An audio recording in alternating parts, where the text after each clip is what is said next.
Gracias, señor presidente, señores legisladores. Hoy que estamos debatiendo la proforma presupuestaria del año 2018, deberíamos contestar algunas preguntas. La primera, si esta proforma va a llevar al estancamiento económico al país, si esta proforma va a garantizar el crecimiento económico o simplemente si esta proforma le va a mantener al gobierno flotando en aguas abiertas. Los analistas económicos más críticos dicen que la proforma le condena a la economía ecuatoriana al estancamiento por no haberse hecho aquellos ajustes para bajar el gasto. Los economistas que han promovido la proforma en el gobierno dicen que va a llevar a un crecimiento del 2.09% en una economía de 104.000 millones de dólares, equivalente al Producto Interno Bruto. Personalmente estimo, sin ser lo uno y lo otro, que la proforma presupuestaria del año 2018 le va a dejar al gobierno flotando en aguas abiertas y habrá que ver si los vientos le empujan a mediados o a finales del 2018 a seguir flotando probablemente más rápido o simplemente a hundirse. Lo que sí es cierto, señores legisladores, es que el Estado continúa como una pesada carga sobre los hombros de los ciudadanos, de los contribuyentes del país. La presión tributaria no se limita a los 15.334 millones de dólares que figuran en la proforma presupuestaria como ingresos tributarios. Hay otros ingresos tributarios no contabilizados, por lo que la presión tributaria está por sobre el 22% del Producto Interno Bruto. Mienten aquellos que dicen que en el Ecuador los ecuatorianos no pagamos impuestos. Pagamos, y todos, unos impuestos que están a la luz del día y otros escondidos. La presión tributaria en el Ecuador, la real, es casi igual a la presión tributaria en Colombia o en el Perú. Pero esta pesada carga también se expresa en lo que indicó el asambleísta Castañer. El Estado no paga lo que tiene que entregar a los jubilados de la salud, de la educación. Inclusive, en la proforma que hoy debatimos, esa asignación se reduce en unos cuantos millones de dólares para estos jubilados de la educación y la salud que están a la espera de recibir los incentivos con los cuales se les motivó para que dejaran de trabajar y se jubilaran. Igualmente, hay obras, señores legisladores, que están inconclusas y por eso es importante conocer cómo se va a financiar lo que se denomina arrastre de obras. En Ambato tenemos el hospital, una obra contratada el año 2013 a mediados de ese año por un valor inicial de 39 millones de dólares. Al 2017 la obra no concluye, tiene un retraso y está valorada en cerca de 73 millones de dólares. Y cuando termine, probablemente el próximo año, podría costar 95 millones de dólares. Esa es la situación dramática del hospital de Ambato, un hospital que debería tener 300 camas, pero no es el único hecho. En todas las provincias y en todo el país hay una serie de obras inconclusas que habrá que saber cómo tienen que financiarse. Pero cuando se discute un presupuesto, lo que uno tiene que preguntarse es cómo va a terminar el gobierno o cómo va a avanzar el gobierno durante la ejecución presupuestaria. La regla macrofiscal, según la cual los ingresos permanentes deben financiar los gastos permanentes, ayuda para poder entender cómo operará el gobierno, en este caso durante el año 2018.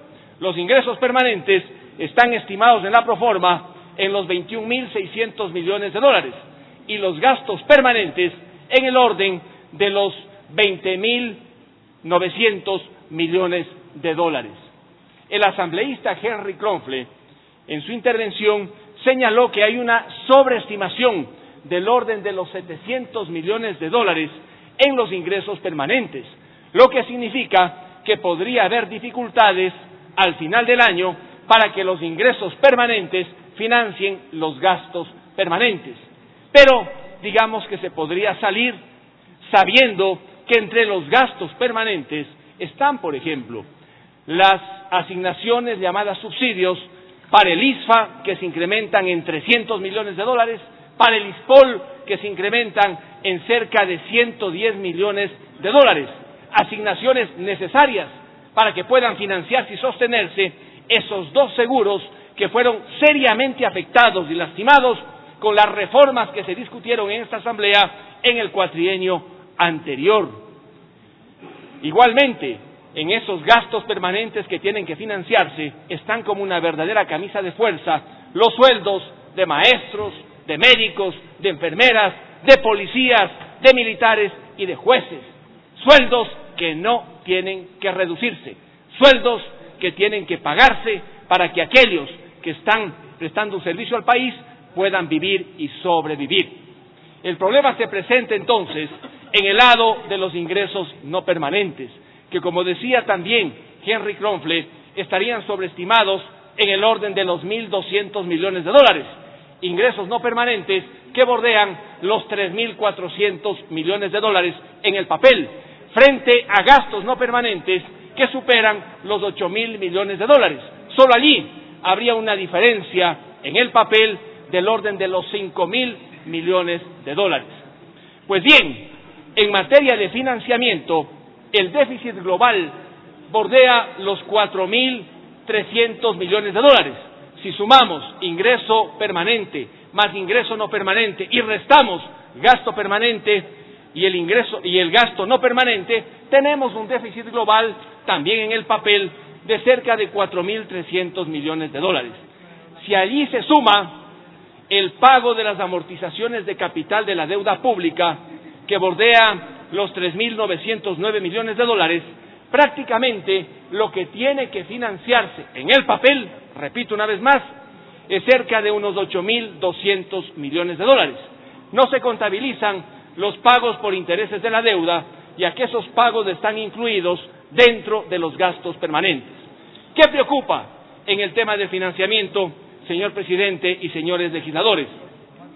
Que el 75% del financiamiento que aparece en el presupuesto proviene de la colocación de bonos. Cerca de unos $4.000 millones provendrían de la colocación de bonos en el mercado internacional, $2.500 millones de la colocación de bonos en el mercado interno, $700 millones de préstamos de gobierno a gobierno y otros $750 millones de préstamos de los órganos multilaterales. Pues bien, así piensan financiar esos $8.200 millones, que es lo que está faltándole al presupuesto del gobierno central. Mi preocupación, en concordancia con lo que dije cuando participé en el debate de la Ley de Reactivación Económica, ¿cuánto esperan sacarle al Banco Central? Eso no está en el presupuesto, porque normalmente lo que ha estado entregando el Banco Central al Ministerio de Economía no ha sido considerado deuda por el tiempo, y al no haber sido considerado deuda, no figura entre los pagos que tiene que hacerse desde el gobierno central. Pero debería al menos quedar debidamente acreditada en las actas de la Asamblea que nosotros no podemos seguir abriendo la caja del Banco Central para que se siga entregando recursos al gobierno. Este momento, la Reserva Internacional, que es la liquidez del país, financia el 36% de la Reserva Internacional de libre disposición. Un minuto. $4.000 millones frente a $11.800 millones. Esto es peligrosísimo y por eso es que se quiere reformar el artículo 95 del Código Orgánico Monetario y Financiero para que la banca privada sea corresponsable de la liquidez, cuando la liquidez tiene que ser responsabilidad de un banco central debidamente administrado. Quiero entonces, señor presidente, concluir con la expectativa de que el gobierno flote. Ojalá no haya vientos demasiado fuertes para que flote sin causar daños al país y sin causar daños a los contribuyentes. Muchas gracias.